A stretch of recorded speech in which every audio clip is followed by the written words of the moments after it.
안녕하세요. 김변의 세상 친절한 행정법입니다. 이번 영상에서는 경계이론과 분리이론에 대해서 설명을 드리겠습니다. 경계이론과 분리이론은 행정법 분야에서도 좀 까다롭고 상당히 어려운 부분입니다. 최대한 쉽게 설명을 드릴 테니 이번 영상을 통해서 확실히 정리하시길 바라겠습니다. 전체적인 체계를 먼저 보겠습니다. 국가의 행정작용으로 개인이 침해를 받았을 때 이것에 대해서 국가가 책임지는 것이 국가책임법입니다. 국가책임법에는 국가배상과 손실보상이 있습니다.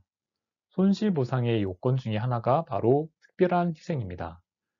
특별한 희생이 뭔지에 대해서 논의하는 것이 경계이론과 분리이론이라고 보시면 되겠습니다.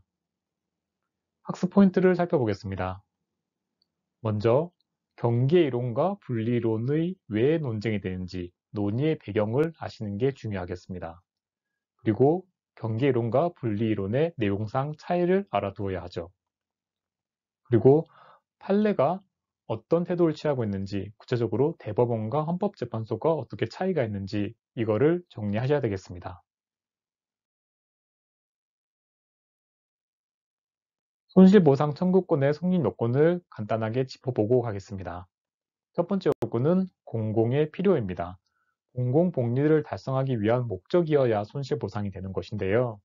반대로 개인적 목적을 달성하기 위한 것은 손실보상이 아닙니다.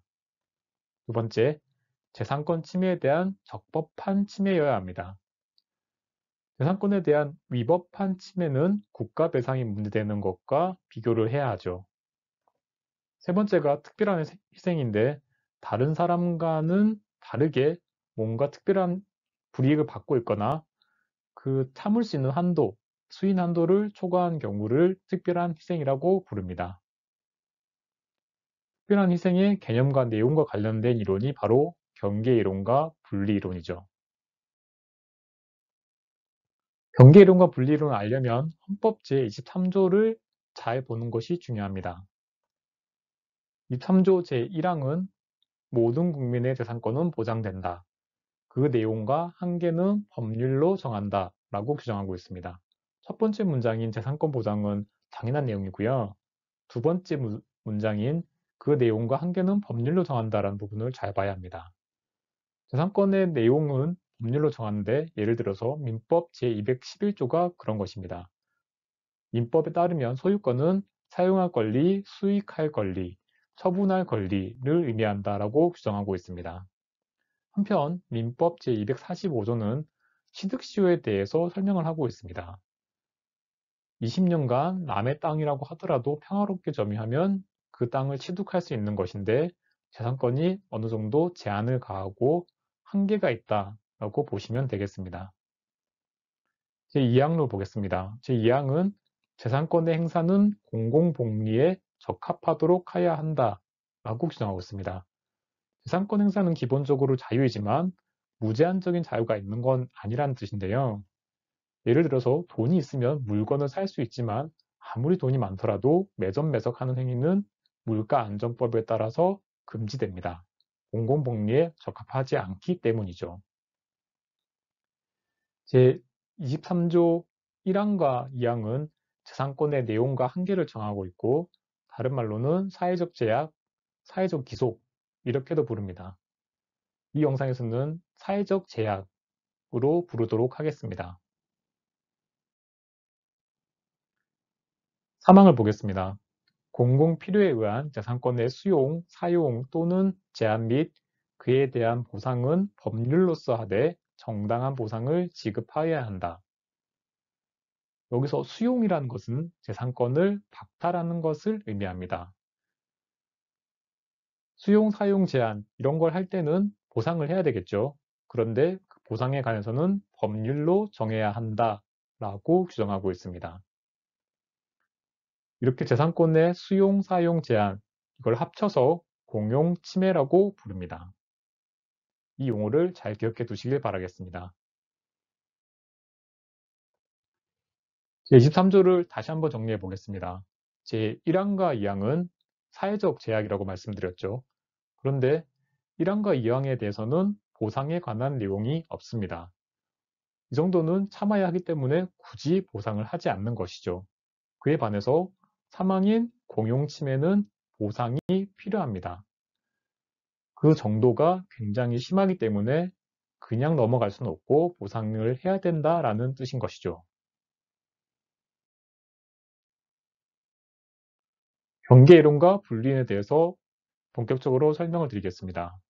쟁점은 크게 두 가지가 있습니다. 앞서 보상이 필요 없는 사회적 제약과 보상이 필요한 공용침해가 있다고 말씀을 드렸는데, 그럼 이 사회적 제약과 공용침해는 어떻게 구분하는 걸까? 이게 바로 첫 번째 쟁점입니다. 두 번째 쟁점은 공용침해에 대해서는 보상이 필요한데요. 그런데 공용침해이면서도 법률에 보상 규정이 없을 때, 이럴 때는 이 문제를 어떻게 해결할 것인가에 대해서도 경계이론과 분리론은 다른 해결책을 제시하고 있습니다. 먼저 경계이론을 보겠습니다. 경계이론은 사회적 제약과 공용침해가 연결되어 있다고 보고 있습니다. 즉, 이 두 개가 별개의 제도가 아니고 정도의 차이라는 것이죠. 침해의 정도가 약한 것은 사회적 제약이고 그 정도가 점점 커져서 일정한 선을 넘게 되면 공용 침해가 되는 것입니다. 쉽게 얘기하면 사회적 제약과 공용 침해는 질적인 차이라기보다는 양적인 차이로 보는 것입니다. 그럼 공용 침해인데 보상 규정이 없을 때, 이럴 때는 어떻게 해결하느냐에 대해서 경계이론은 보상 규정이 없더라도 보상을 해야 한다라고 보고 있습니다. 이렇게 돈으로 보상하는 것을 가치보장이라고 부릅니다. 우리 대법원의 입장이 경계론을 취하고 있는데요. 아무래도 대법원은 개인의 구체적인 권리 보호를 중시하기 때문에 보상 규정이 없더라도 보상을 해야 된다, 이런 입장을 취하고 있는 것으로 보입니다. 이어서 분리이론을 보겠습니다. 분리이론은 사회적 제약과 공용침해가 전혀 다른 것이라고 보고 있습니다. 그림에서 알 수 있듯이 사회적 제약과 고용침해 사이에 커다란 벽이 있는 것이죠. 쭉 이어져 있는 경계 이론과는 다르게 접근하고 있다는 것을 알 수가 있습니다. 그럼 사회적 제약과 공용침해는 어떻게 구별하는 걸까요? 경계 이론을 주장하는 사람들은 이건 입법자가 정하는 것이라고 설명합니다. 재산권 규정이 일반적이거나 추상적이면 보호의 필요성이 상대적으로 약하다고 볼 수 있습니다. 이런 경우는 사회적 제약이고요. 그에 반해서 보상권 규정이 개별적이고 구체적이면 보호의 필요성이 강해서 공용 침해, 이렇게 보는 것이죠. 공용 침해인데도 보상에 관한 법률 규정이 없을 때의 해결책에 대해서는 경계 이론과 확연한 차이가 있습니다. 먼저 분리이론을 주장하는 사람들은 헌법 규정을 굉장히 중시하는데요. 헌법은 법률로 보상하라고 되어 있습니다.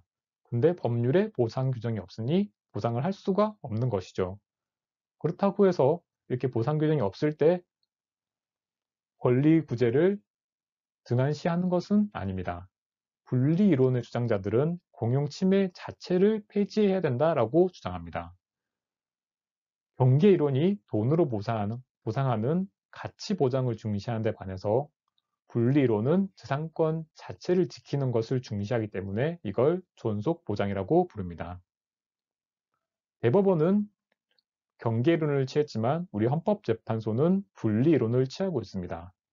아무래도 헌법재판소는 헌법 질서를 수호하는 것에 대해서 관심이 많기 때문에 이러한 존속 보장, 헌법의 엄격한 해석, 이런 걸 중시하는 것으로 보입니다. 헌법재판소 판례를 보겠습니다. A라는 사람은 개발 제한 구역에 지정된 토지 위에 건축물을 건축하여 소유하고 있었는데 관할 관청의 허가를 받지 않았습니다. 그러자 행정청이 A에게 철거 대집행 계고 처분을 하였죠. 이게 헌재까지 가게 된 사건이었습니다. 헌법재판소의 결정 내용을 보겠습니다. 헌법재판소는 개발 제한 구역을 지정한 것이 헌법에 위반되는지에 대해서 두 가지 경우에 나누어 설명하고 있습니다. 첫 번째는 구역 지정 후 토지를 종래 목적으로 사용할 수 있는 경우입니다. 문제가 된 법률 조항에 따르면 개발 제한구역으로 지정된 토지 소유자에게 현 상태를 유지하거나 변경을 금지하도록 의무를 부과하고 있습니다. 이렇게 한다고 하더라도 토지 소유자가 자신의 토지를 원칙적으로 종래 용도대로 사용할 수 있다고 하면 이건 재산권의 내용과 한계를 미래 원칙에 부합하게 규정한 것이기 때문에 합헌이라는 취지입니다.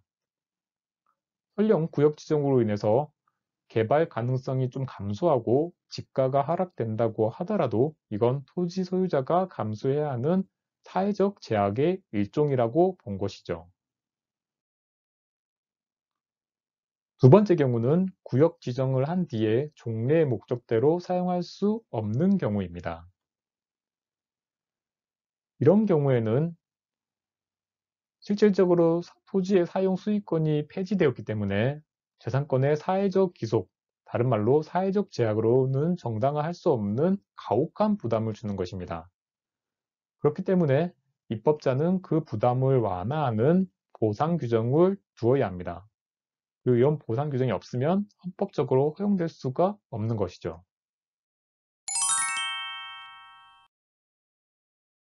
요약 및 정리를 해보겠습니다.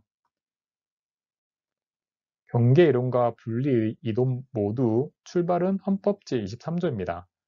23조 제1항과 2항은 사회적 제약을 규정하고 있는데 사회적 제약은 보상이 필요하지 않습니다. 그에 반해서 헌법 제23조 3항은 공용침해에 관해서 규정하고 있는데요. 이건 보상이 필요합니다.